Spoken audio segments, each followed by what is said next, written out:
tsy mbola nanatota bulletin tokana ny senita ary ny makety ny senita dia 150 ny candidat ao anatiny ao ny makety no efa nalefa ny Afrika Atsimo zay moa ny chance-sika aloha ny fitahian'Andriamanitra atsika fa raha ny PASEM no nandohany io bulletin tokana io androany dia tsy tratratsika ilay délai ny 24 juillet satria tamin'ny le 20 mai teo no délai farany nomeny Copenhague anay andefasana an'le makety any amin'ny zareo raha natratra n'ilay 24 itsika atokamba mbola fitahian'Andriamanitra fa ny seniny Afrika Atsimo zany no nilaza taminay hoe tsy ny papier ihany no omeny atsika fa anatota le bulletin tokana izy no sady koa hitondra n'ilay bulletin tokana hatraty Madagasikara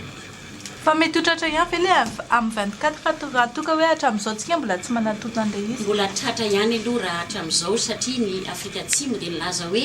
efatra ny imprimeur afaka manao an'ilay bulletin tokana any amin'ny zareo ka dia mbola nomeny fepitaona atsika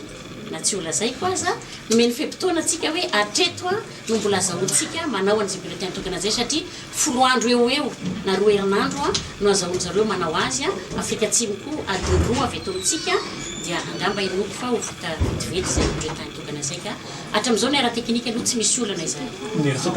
dia namafisiko tsara tamin'iny ary averiko androany hoe ny famatsim-bola anaovana le bulletin tokana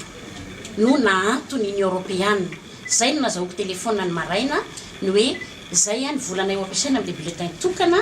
dia tsy mahazo mivoaka intsony ny sorana an'Andriamanitra fa tsiry zareo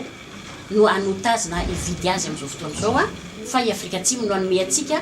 gracieusement offert gracieusement izy io amin'izao fotoana zao ka fa ny famatsim-bola rehetra zany na ny sensibilisation dia mandeha soa matsara amin'izao fotoana zao mbola tsy tapaka aloha izy hatramin'izao verina amin'le makety ramatoflo le olana zany zao mbola mifamaofao be izy amin'ny candidat izy amin'ny candidat nefa nefa nalefa le ka le makety nge nalefa dia manao an'le appel mijery an'le izy any amin'le imprimeur ary zareo fa kosa tsy maintsy andeha ho any Afrika Atsimo tsika isoni an'ilay protocole d'accord zay vao midéclencher an'ilay makety ary zareo